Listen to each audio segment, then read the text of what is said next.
Throw it down, big man.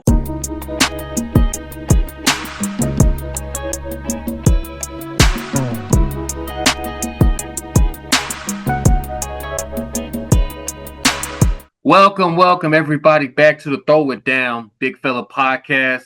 I am here, your host Greg Rufus, and I have a special guest with me, and I want to have him on weekly to talk about NFL because we were at our job at WREG, and he loves football just like I do, and any other sports you could think of. But ladies and gentlemen, without further ado, the one and only Mr. Marcus Hunter. Marcus, how are you doing? I'm doing good, Greg, man. How are you doing today? I'm doing good. Let's just get to let's you want to talk about college football first? How crazy yesterday was? That was a crazy day yesterday. It was crazy yesterday. And when I saw what was going on in that Alabama game when it first started, Mm-hmm. I was just like, okay, because I was watching some of the University of Mississippi game against South Carolina, and they kind of broke in and showed what was going on in the Alabama game when Vanderbilt went up 13-0 after that pick six. And I'm thinking, okay, Alabama, they started off slow. They're going to come back and win this game. And I actually went on a bike ride. And then at the end of my bike ride, I kind of looked up, or halfway through, I kind of looked at the score, and I saw that Bama was trailing late. And I was like, whoa. So I turned the game on and finished my bike ride while I was watching the game. And man, Vanderbilt, I had a feeling that Vanderbilt was better this year because of how they played Missouri and their other games that they had won this year. But I did not think that Alabama was going to go into Nashville and lay an egg like that. I mean, Vanderbilt has not beaten Alabama since 1984. They're 0-60 lifetime against them until yesterday. And you would think after Alabama's massive win against Georgia last week, and it was just carry on, Vanderbilt, good luck to Vanderbilt. You would think that. But the first quarter, first half, you're like, what? Wait a minute now. They're not moving the ball like they used to. But scarier, though, Alabama allowed Georgia to come back last week. They were up 28-0. And then, of course, you saw Georgia come all the way back in the second half last week, took the lead until, of course, you saw Ryan Williams make one of the most unbelievable catches and moves, two spin moves to get to the touchdown for Alabama to come back and win that game. It took a miracle for them to even win to win the game against Georgia. Now you look at yesterday, is it cause for concern that it's Alabama's defense, or was it just a lack of focus on Alabama's part? I think it was a little bit of Vanderbilt game plan, because from what I saw in that second half, every time Alabama needed to get a stop, they just couldn't. And, when you have a team, and I've seen it with my own eyes, when you have a team that is a big underdog, and if they can jump out on a team early, then everybody on the sideline gets a little amped up. Everybody starts to play a little harder. Everybody starts to give a little bit more effort. And even the coaches, they start getting a little bit more creative with their play calling. And I just really think that Vanderbilt's play calling continued to keep Alabama guessing what they were going to do. And that coupled with the Vanderbilt defensive players just getting every stop they needed, making Bama fumble, turning them over. Every time Vanderbilt needed to get a stop in that game, they were able to do it. And I just think that was because, one, it is a much better team this year, but two, you had that extra energy, that extra from everybody on the sidelines. And even, the few Vandy fans that were there, they all ended up on the field at the end of the game, but Alabama outnumbered them by so much. And, everybody who was in Nashville rooting for Vanderbilt just had a little extra that night, and they were able to get that win. Yeah. I mean, it was just, like you said, they almost beat Mizzou a couple weeks ago.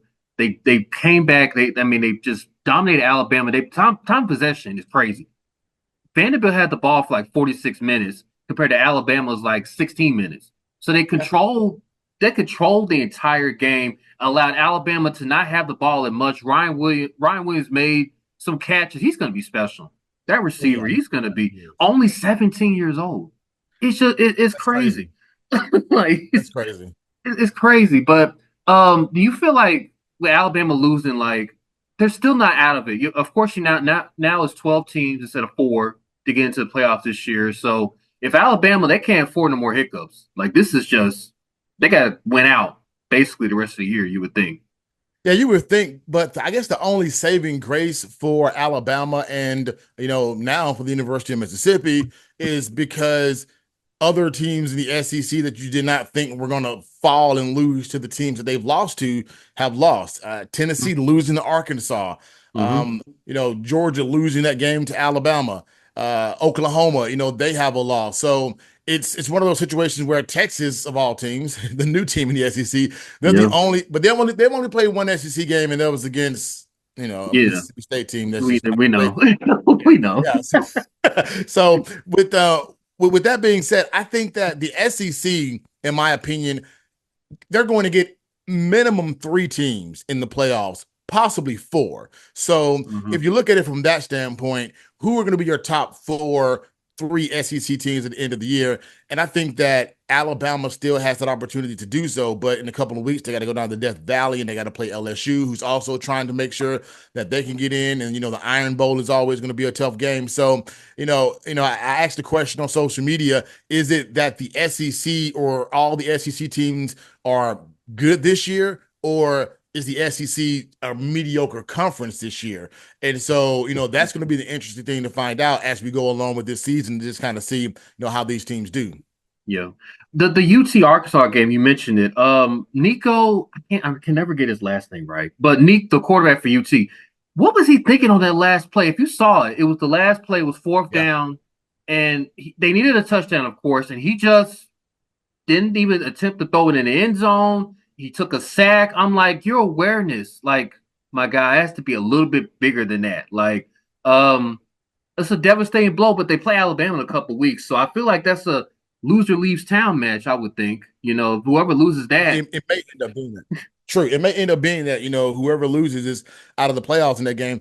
I don't really Mhm. know what he didn't have any receivers open in the end zone, but you're right. You got to just throw it up. But I think sometimes players, they take coaching a little bit too far. And like you said, you have to have that awareness in that moment to just understand you're not going to have another play after this. So just throw it up there and just hope for the best, as opposed to thinking, I don't want to throw the ball on the run across my body into the end zone and get it picked off. That's probably what he was thinking, just trying to make the smart quarterbacking play and not making the smart play that was going to give them a chance to win the game. yeah, yeah. But shout out to Arkansas and Vanderbilt. They are partying. They probably still partying. Oh, yeah. Like they took down both the goalposts in Vanderbilt. They threw it into the Cumberland River. Arkansas, they took the goalposts down in Arkansas, Fayetteville. So it's party central going on over there. So congratulations to both of those schools. Texas A&M dominated Mizzou. That was, that was surprising the way that lopsided victory was. Mizzou. Are they overhyped a little bit, Mizzou, or is it just you call them at a good time? Texas You know, A&M. I have a hard time believing in Missouri football, and I know that they've had some really good years, but I look at Mizzou in the same vein as I look at a University of Mississippi or a Mississippi State or even an Arkansas team when they are doing really well and they're highly ranked. I'm always thinking, yeah, but something's going to happen. They're not going to be able to sustain this for the entire season. They're going to show who they really are at some point. And Mm-hmm. they almost showed it against Vanderbilt because, again, Vanderbilt really should have won that game. And Yeah. so I wasn't really that surprised that Mizzou went down like that. I guess I was surprised. Well, I was surprised of how they lost the game because Texas A&M, even though they were ranked in the top 25, I didn't think that Texas A&M was that strong. But again, it is a weird season in Mm-hmm. college football this year, in the SEC especially. Just a weird season, and I think a lot of that has to do with NIL. You don't really have the same kind of prestige with these guys being at these schools for so long and playing with the same type of pride. You also have a lot of guys that are unknown and they don't really know how to play that well together sometimes. So it could be one of those situations where they just didn't have the right game plan and, they could not figure it out in real time during the game because they didn't have that closeness that you used to see when guys have been on the team for 3-4 years together. Yeah. Yeah. So with that being said, also Michigan lost, USC lost, UNLV lost. So it was 5 teams in the top 25 that loss yesterday, Miami could have been added to that, but they won on a late second touchdown at Cal. Cal was game. That was a very they came back down 25 points, Miami, but they're still undefeated. Michael Irvin was crazy. If you saw Michael Irvin, he was on the sideline. Miami is back, I guess. The U is back. They got a good quarterback. We'll see if they can continue being undefeated in the ACC. Memphis did not play this week. They play South Florida next week. How devastating was that loss against Navy, University of Memphis, a couple weeks ago? It was devastating because it's Memphis, the way they were playing. I mean, they beat Florida State, but now we know Florida State is not good. But the way they were playing, had Memphis been able to sustain that, especially in their conference, they could have been in the conversation for being one of those group of 5 teams that had an opportunity to be in the playoffs. I think with that Navy loss, I think that kind of goes out the window. I think you kind of have to run the table, or you have to be one of those teams that runs the table in that group of 5 in order to be able to make it into the playoffs. So that loss was devastating for Memphis. However, I still think the Tigers will have a really good season. And again, you just never know with the way this college football season is shaping out. Yeah, you just never know. And you mentioned Michigan going down. Shout out to former Mississippi State quarterback Will Rogers. He's in Michigan? He's in Michigan? No. He's not in Michigan. He's at Washington. Washington. Oh, yeah, he's a starting quarterback at Washington, and Will Rogers, goes up there and gets a big win for Washington, and just shout out to the Brandon, Mississippi native on that one, because again, the NIL, the transfer portal, guys can go and make a second name for themselves, and last year Will Rogers almost got ran out of town down here, and now he's up there at Washington and he's playing really well. So shout out to him. Yeah. Do you miss him the way y'all? You miss Will Rogers? Nah. Let me tell you, yes. Will Rogers was a great quarterback for the air raid system, and who knows how good he would have been in Lebby's system. But last year they changed the offense on him, and it just wasn't the offense for him. But much power to Will. His eligibility had run out here in Starkville anyway, so much praise to Will Rogers for what he was able to do. But again, to see some of these NIL transfer quarterbacks at all these different schools and how well they're playing, and they're taking their teams deep, and they're taking their teams to some big wins. It's a new day in college football, and it kind of makes me a little sad because you don't get to root for these guys and see their development and see their progress as they come up. But if you get one of the really good ones on your team, then you're in a good situation. Yeah. But do you think that back to Memphis though? Do you think that this Navy loss is going to hurt Memphis? I think it is. Even if they go undefeated, I wish Florida State would be Florida State has to be much better, and that's a long task because Florida State is not good. They're not good. They're horrible. They're horrible to watch. They have no continuity. People are saying Mike Norvell should be fired. I think that's a stretch. He's just having a bad year, a horrible year. But I think the loss hurts Memphis. The rest of the schedule is like they play, like I said, South Florida coming up. Charlotte, I believe, is next. Let me see. No, North Texas, Charlotte, University of Texas, San Antonio, Rice, UAB. The Tulane game is their last game of the season. Maybe Tulane gets in there. I don't know. But Navy, it just hurts them because, like, Navy, we know what Navy can do. They're a one-trick pony. All they do is the read option. Or triple option, I'm sorry. That's all they do. But they've gotten better. They got better quarterback play now. And the fact that they were able to just run and then throw it the way they were, and Seth Hennigan had an opportunity. He had an opportunity to win the game after we got the onside kick. And it's just, you got to grasp the moment, Seth. That's your moment right there. This is I'm not saying Heisman moment, but this is your moment to get Memphis in that top 12 playoffs. And they failed, but they'll probably get a good bowl game, probably a close to playoff bowl game, but they got to have some help. I mean, some help. Like Miami losing, I'm talking like a catastrophic conference weekend, championship weekend, like something crazy. We've seen it before, but I think that Navy loss really, really hurt them. Next week though, some big games, Texas, Oklahoma, the Red River shootout. Can we call it that now, even though they're both in SEC? It was a Big 12. Yeah, both of Yeah, them in SEC, so I guess it's still Red River rivalry. I don't know. yeah, still the Uh, rivalry. Yeah, I guess so, since they're both there. Florida goes to UT, Ole Miss goes to LSU in the Swamp. That should be a pretty good game. Vanderbilt and Kentucky, all SEC games. And then it goes down to you guys. Mississippi State goes down to Georgia. Currently, yeah. right now, Georgia is favored by 33 points, which I Jeez. just, which I think that's a little too much. I'm just gonna say that up front right now. I'm actually giving you guys plus 33 and a half. I think this it's gonna be a closer game than what people think. I think y'all can stay in the game. Like, Yeah, I mean, I believe so too. Just because I think one of the things that Levy has done and has realized much faster than Mike Leach was able to realize when he was here at Mississippi State was that you got to run the football.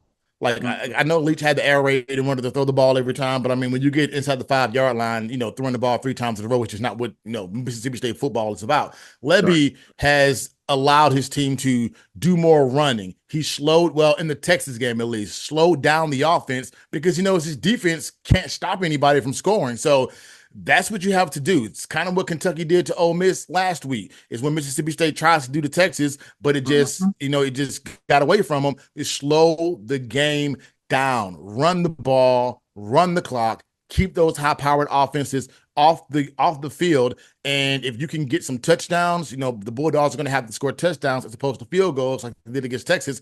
But if you can get some touchdowns, then you can keep yourself in the football game. I don't think it's going to be a 33-point blowout like the line says. I mean, the line for the Texas game was 38. I Right. mean, and the Bulldogs were able to not get blown out by 38. But at the same Covered. time, yeah, they covered. But at the same time, you as a team, you have to take that personally. And I think the Bulldogs are taking these kind of lines personally that they are expected to get blown out in these SEC games against these top teams. Yeah. And then, what do you think Texas should do moving forward? Should they keep Archie Manning or should they go back to Quinn Ewers? What do you think they should Um, do? Oh, you definitely got to go back to Quinn Ewers. I mean, Arch Manning, he's a good quarterback, but you can tell that he still has a lot of growth and development to do. Quinn Ewers, I mean, he's an NFL ready guy right now. I mean, the way that he gets the ball out of his hands, the way that he has control over that offense. Quinn Ewers could have played against Mississippi State, but I guess they figured they didn't need him because they were playing Mississippi Yeah. State. And so and so they let Arch go out there and get another start under his belt. And Arch looked good. He didn't do as much running around like he did in his first start, but he Mhm. definitely looked good, made some throws, missed some throws. But I think staying with Quentin Ewers is probably going to be the best bet if Texas wants to win a national championship this year. Okay. All right. To be continue on this amazing college football season. Okay. Now that we got the college football out the way, let's go to the NFL. Let's go to the pros.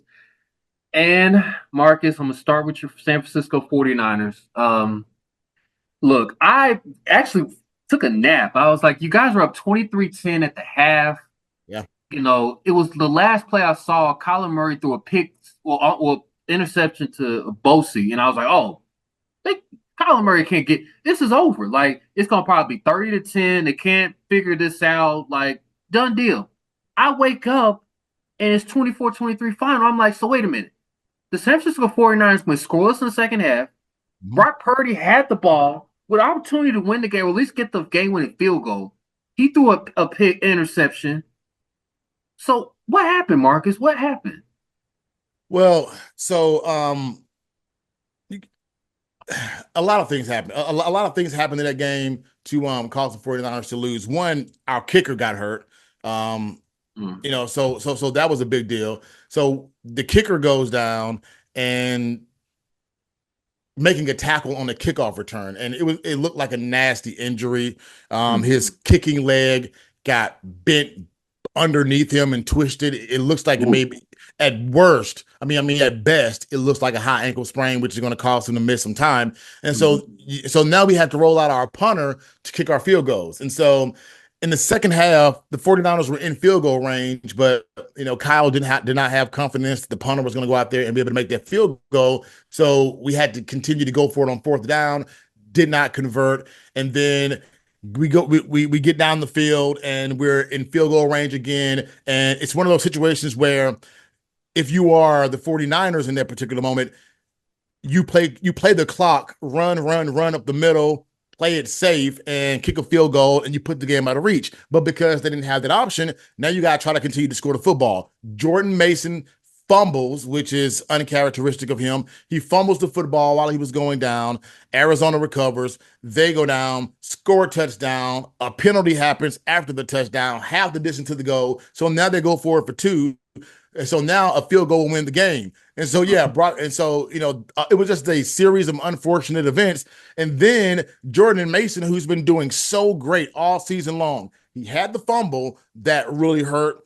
But then in that last series, he missed his block assignment. And that was the reason he couldn't get on the field last year or the year before. It wasn't his running ability. It was his missing block assignment. So he missed the block assignment on the blitz. Purdy's arm gets hit. Thankfully, he didn't tear his elbow up. Arm gets hit, ball goes up, and it's intercepted, and the 49ers lose the game by 1. Because the way that it looked, had that pass, play got not gotten tipped, Kittle was going to catch it. You were going to at least get in field goal range to attempt a field goal at worst, or, even go in to score the touchdown. So it's a really tough start for the 49ers. They've lost 2 games in similar fashion. The game they lost to the Rams, they lost because Moody missed the field goal early in that game. So they lost the game because Moody missed the field goal. And so it was hard to watch. But again, it was one of those situations where once Moody got injured, I knew what was coming. I just knew it. I've been watching this team for so long. It's almost like the 49ers in the Super Bowl. When you give Patrick Mahomes the ball, you know what's going to happen. And the way that the defense has not really been able to step up this year, I just think that we made a mistake by firing our defensive coordinator last year and making him the scapegoat. And because of that, the defense has not looked as great. But it's still early in the season. 2-3, you're not out of it, but you're putting yourself in a bad situation because 2 of those losses were to division teams. Yeah. Steve Wilscott. Yeah, that was a horrible firing. I wish I would have kept him. He was a good defensive coordinator. And Christian McCaffrey's injury, is he out for the season? Like how bad is his injury? Well, he has Achilles tendonitis in both legs. So it's one of those situations where could he play?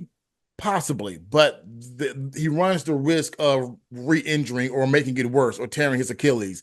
And that's what you don't want. So I think what the Niners are going to do, they're going to be cautious with him, and they're going to probably hold him out until December, maybe get him on the field in December, see if he can go then, and I would assume the Niners will not be out of the playoff hunt at that point. So if you can get him in and get him going late in the season, you really need McCaffrey for a playoff push. So right now, you try to go out there and win without him. But it doesn't look good for his longevity. And the fact that he held out and the Niners gave him more money and he can't even play, it just kind of makes me sick to think that, maybe Christian knew this entire time he had these injuries, but he still kind of played the team for more money, so that just kind of, I'm like, why would you do something like that? But, at the end of the day, these players, they're trying to get paid too. Yeah. Yeah. I was going to say this, it's still early. Like you said, the loss you had to Arizona, that was bad, but I think the Seahawks said, hold my beer. Let me do something even worse. Let me lose to the Giants at home. That was horrible. I don't know how to explain it. I mean, they had a 100-yard fumble recovery touchdown, the Seattle defense, and then Geno. Think about what happened to Detroit. Detroit played lights out, and Seattle was still in the game. But today, it was just totally 180. Like, I didn't even recognize this Seahawks team. You guys play them on Thursday night this week, the Thursday night football game. This feels very important for both you guys' team. This is going to be a marquee game. I mean, yeah, it is. It is a marquee game because and it makes today's loss for the 49ers that sting that much more because you're rooting for Seattle to lose that game. So if the Niners win, today and then win Thursday, now you're back on top of the division and everything's right with the world. Now you have to win this game Thursday because if you lose, now you're 0-3 against the division. And if you go 0-3 against the division, you own no tiebreakers. And so it's almost impossible at that point to get a home playoff game. So you really have to go out here and get this win over Seattle. And and you have to do it in, I wouldn't say dominating fashion, but you have to do it in a way that you're establishing the fact that you're still the kings of the NFC West. Because right now we have no idea who is right now. No, Because we Seattle, don't.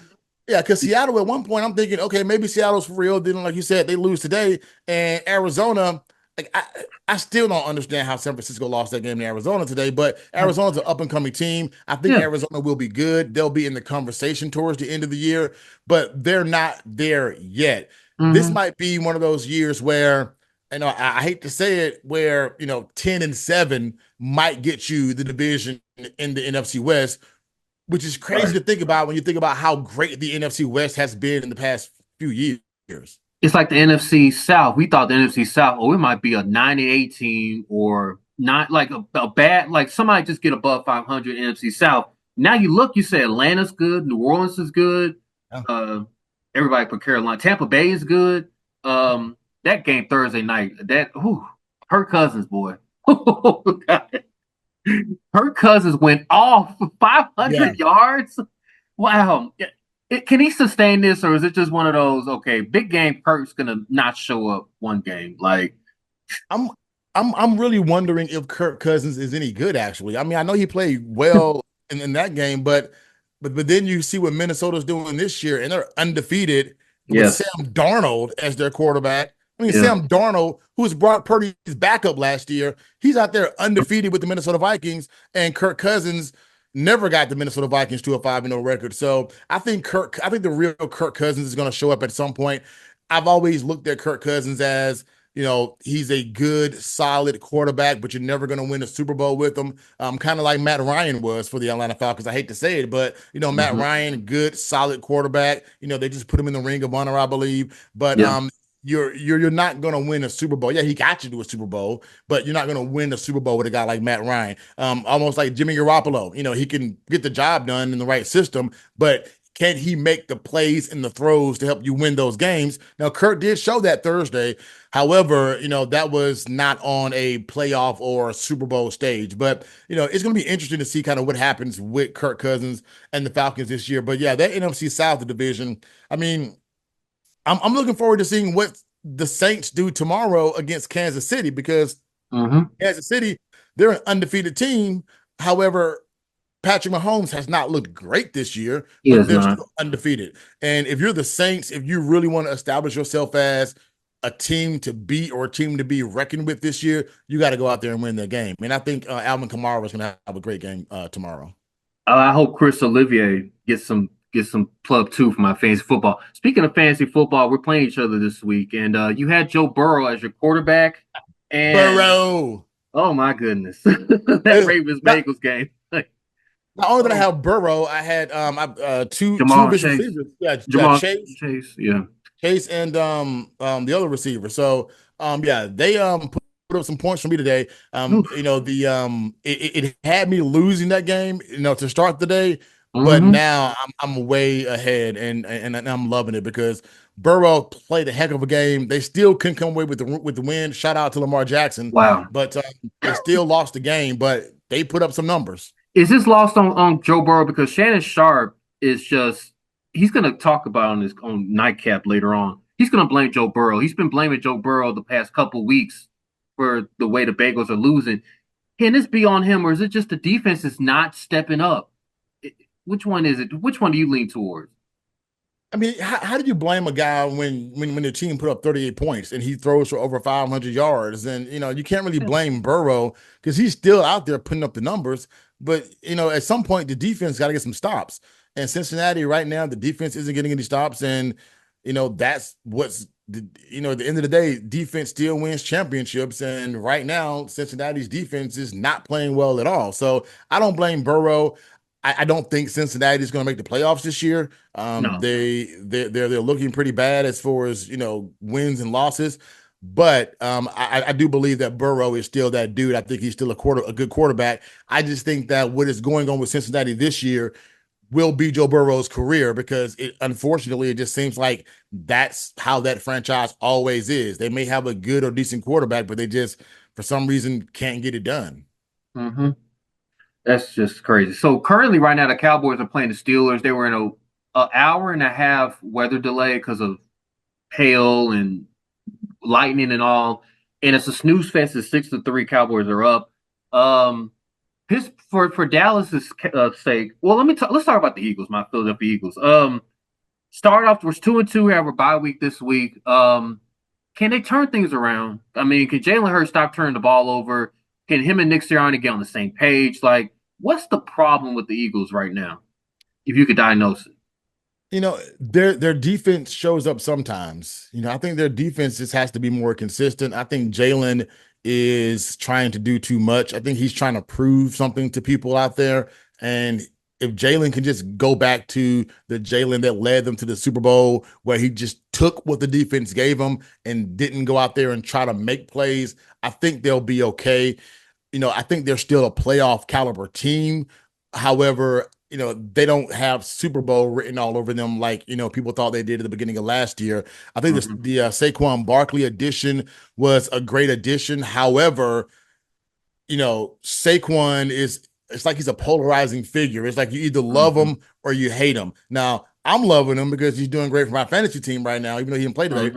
But it's one of those situations where you need Saquon to be almost Christian McCaffrey-like in order for the Philadelphia Eagles to really do anything this year. And he's putting up those numbers, but he's just not, I don't know, just something about he's not playing well enough to get them over the hump, but he's playing well, if that makes any sense. Yeah, and we're hurt too. A.J. Brown's hurt. Devontae Smith is hurt. So maybe they'll get back together.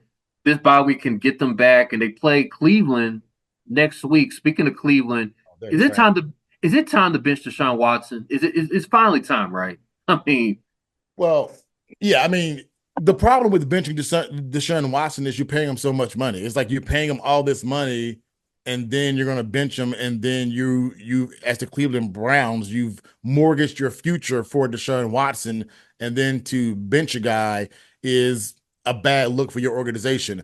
However, I mean, we've seen the Carolina Panthers. They benched their number 1 overall pick from just a year ago because he wasn't producing on the field. But at the same time, I mean, you just got to give it up to the Washington Commanders because they're out there playing great. I mean, Jaden Daniels, as a rookie coming in, I mean, we knew he was good in college, but I mean, this kid is so accurate and he's so unfazed by the big stage. Well, he did play at LSU, so he's so unfazed by the big stage. And so it's really fun to watch him play football because he does a great job just, having fun out there. And that's what a team like the Washington Commanders need. They need a young team that's going to, energize that fan base, a fan base that's just kind of been in the dumps for so long. And so it's fun to watch. It's fun to see. I just hope that they can, keep it up and at least make it into the playoffs. I don't think that they are a Super Bowl caliber team, especially with a rookie quarterback, even though, it has happened in the past before. But yeah, Jaden Daniels, he's that dude. I mean, yeah, he's really that guy.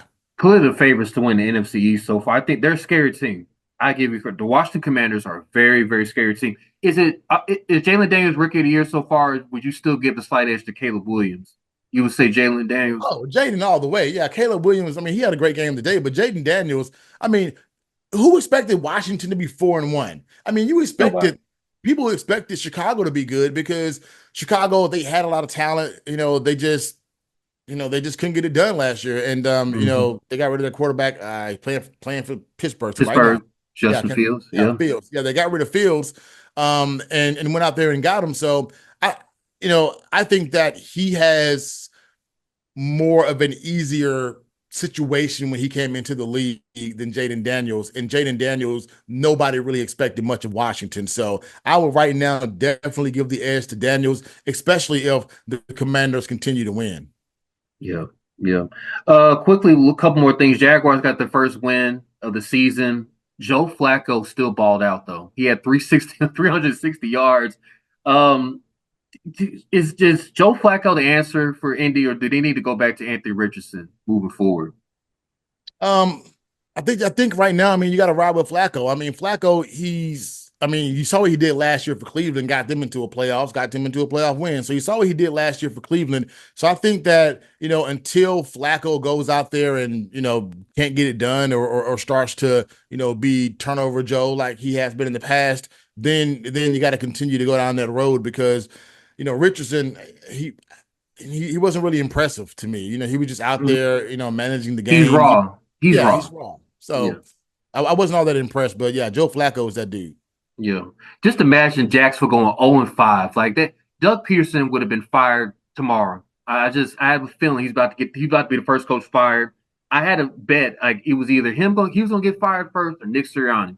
Which one of those two is gonna get fired first? It would be hard to fire Nick Sirianni. No, it's not. After last year, after that fallout last year, it was easy. Just But quickly. the year before they were in the Super Bowl. So I mean, and Um, they still made the playoffs last year. So Doug Peterson won a championship. We fired him within 2 years. I mean, it's a well, cruel you got a business. point. I mean, you Yeah, it gotta. really is. Can Kyle Shanahan should he be on the hot seat at some point if they don't, if they Well, stumble this year? I mean, like, yeah, Kyle Shanahan should be on the hot seat. Honestly, him and John Lynch. I mean, not because they haven't done a great job of finding players, because obviously the 49ers have the most talented roster in the league, but the way they've managed the roster with money and things like that, it's like, the Brandon Ayuk deal, you could have gotten that deal done last year and been paying Brandon a lot less money. And right now you're paying him $30 million a year. And he had a great game today. He didn't score a touchdown, but he had a great first half, over 100 yards in the first half. But he's still, I mean, is he worth $30 million right now? Especially when you got a guy like Juwan Jennings who's on the team who is wide receiver number one right now. So, and then you got to deal with the Brock Purdy situation coming up. You just gave Trent Williams another contract. You just gave Christian McCaffrey another contract, and Christian McCaffrey can't even play right now. So the 49ers have not managed the financials for the future of the team. They're putting all their chips in basket to try to win the Super Bowl this year, and they're not thinking about the future. But for Kyle Shanahan, I think that because they were in the Super Bowl last year, he will get another year regardless of what happens this season. However, if they go out there and don't make the playoffs with this roster, next year they're not going to have. I mean, Debo is going to be gone next year. They're not going to have the same kind of roster they have, and so it's going to be hard to even get back to the playoffs a year later unless Brock Purdy continues to get better like he's been doing. But at the same time, I think Kyle has to make the playoffs at least the next 2 years. If he misses the playoffs the next 2 years, then you may have to look in another direction because I mean, yeah, he's gotten you to two Super Bowls, four NFC Championship games, but still has zero rings, and zero that's what it's about. You got to get the rings. rings. You're right. You're right. I was going to mention the Bills Texans game. The Bills, what are they doing? Like, I don't know if you saw this or not. But Yeah. So it was like 30 seconds left, and Josh Allen, they were at the 3-yard line. Houston's 3 kept throwing it, and I'm just like, why? Like McDermott, like why are they throwing it? They gave the Houston opportunity. They punted it to them. They were on their goal line. They ran like a couple plays, and they kicked the game-winning field goal. Time expired. Nico Collins left the game. That hurt his hamstring. Hopefully, it's not serious. The Buffalo Bills. This is 2 straight losses. Last week against Baltimore, Josh Allen looked pitiful. He even looked way more pitiful today. How serious is Josh Allen's performance? Is it a minor concern or is it a major concern, Josh Allen's performance? Well, I mean, it depends on who called those last 3 plays because I don't know if that was Josh checking at the line, but those last 3 plays were ridiculous. I mean, you're backed up like that. You have to understand situational football. Run the ball, make them use their timeouts, run as much clock as you can, and give your punter as much room as he can to get to punt the ball far enough away that they can't attempt the field goal to win the game. That was just really poor clock management at the end of that game. And then 2 of those passes were almost picked off. So that's really bad clock management. Josh Allen, he's never to me been that great of a quarterback. I always thought that Josh Allen was a little overhyped. I think they really wanted to make this a really big Josh Allen versus Patrick Mahomes type situation just because, they wanted to have a rival for Patrick Mahomes. The NFL wants someone to rival Patrick Mahomes. It was Josh Allen at one point. It was Joe Burrow at one point. And who knows who's going to be the next quarterback they're going to have to try to say, oh, this guy's going to be the rival to Patrick Mahomes. Lamar But, Jackson.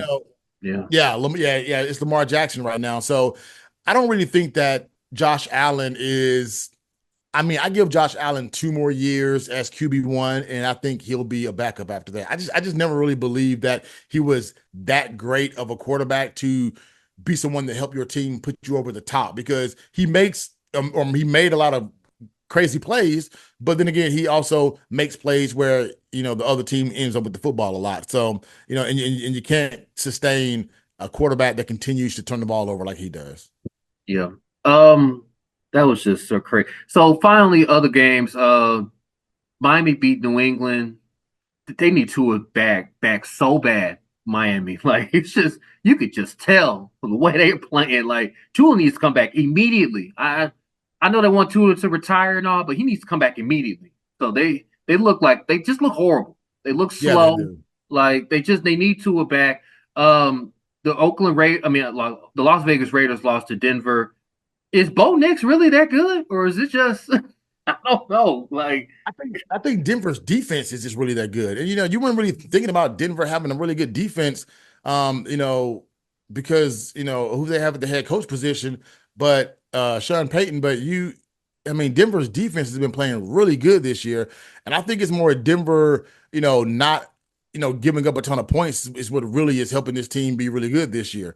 So, like, what was the final score of that one? Yeah, 34-18. Yeah, Bo Nix played well, but Denver had a pick six earlier in the game, a 101-yard return for a touchdown, and so their defense has really stepped up this year. And I mean, the Raiders, they're not that great anyway, but I think the Broncos, I, they may make the playoffs or they'll be close to it. Bo Nix, I mean, he's like 25 years old, 25-year-old yeah, rookie. So 24. Yeah. yeah, yeah, 24-year-old rookie. And you know what? I think the Brock Purdy model is what a lot of teams are going to start doing now. Finding these guys that have been in college football and well into their 20s, who have been in a lot of different situations, who are going to come in and not, be overwhelmed by the situation. I think you're going to start seeing a lot more of that based on not just how the landscape of college football is right now, but teams are seeing how much success San Francisco had with Brock Purdy, and even right now, how much success Jaden Daniels is having, and how much success Bo Nix is having. So I think you're going to see a lot more of that in the future. But yeah, Bo Nix, when he was at Auburn, never would have thought that he would have. This guy was not an NFL caliber quarterback when he was at Auburn. But now look at him. I mean, he's playing in the league and he's starting. Yeah. Yeah. Oh man, that was fun. That was fun. Anything else you want to add that I missed about the NFL's reaction week 5? Some week 5 action. How about we didn't talk much about. I mean, we talked a little bit about the Vikings being 5-0. Right. But I really want to just say Aaron Rodgers retire. It's time for Aaron Rodgers to go. The Jets are not going anywhere this year. They got weapons though. They just need a better playmaker, a mobile quarterback. He can't move. He can't move.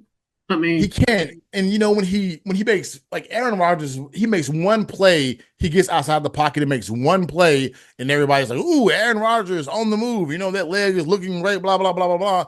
But he can't do that. Several times a game for several games. Yeah, Aaron Rodgers, he's not a.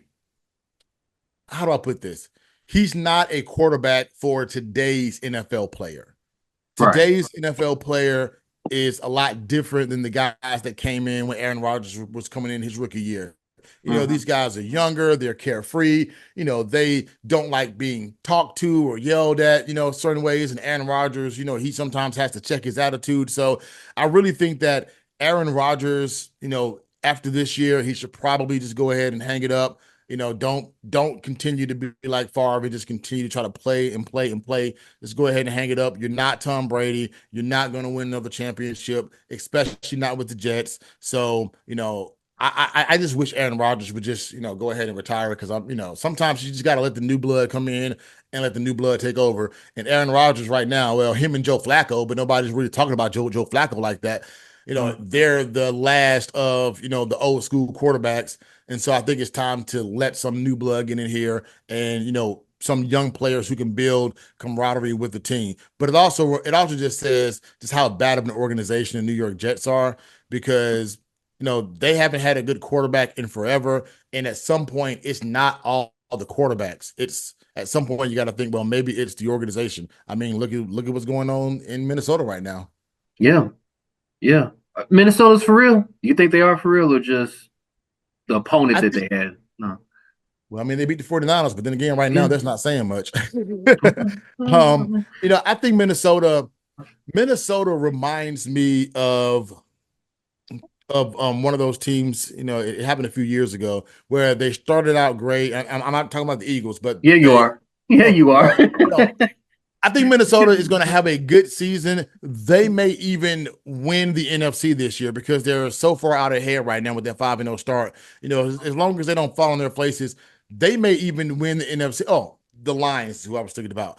Minnesota reminds me of the Lions, a team that is good and is really fun to watch, and they're exciting as far as what they do. But I still don't trust Sam Darnold. How do you trust Sam Darnold? Do you trust Sam Darnold more? Do you trust Jared Goff? Because I trust Sam Darnold more. I trust Jared Goff. I trust Jared Goff more than I trust Sam Darnold. That's crazy. That's crazy. That's crazy. That's crazy. I don't trust Jared Goff. I know Jared Goff went perfect last game against Seattle. What in the playoffs now? Do it in the playoffs, Jared. He had opportunity to slay y'all, slay the dragon, the 49ers. Second half, what happened? We keep waiting for Jared Goff to be this, and for Detroit too. But Detroit is going to always Detroit. I know they're great and they're good. They're phenomenal right now. But give us some time. But I trust Sam Darnold over Jared Goff. That's just my opinion. I mean, but you trust Jared Goff. Sam Darnold has a better arm than Jared Goff, but Sam Darnold, to me, he's going to make a mistake. He's one of those guys. He's going to do something that's going to cost his team the game. He hasn't done it yet. He tried to against San Francisco, but San Francisco can capitalize.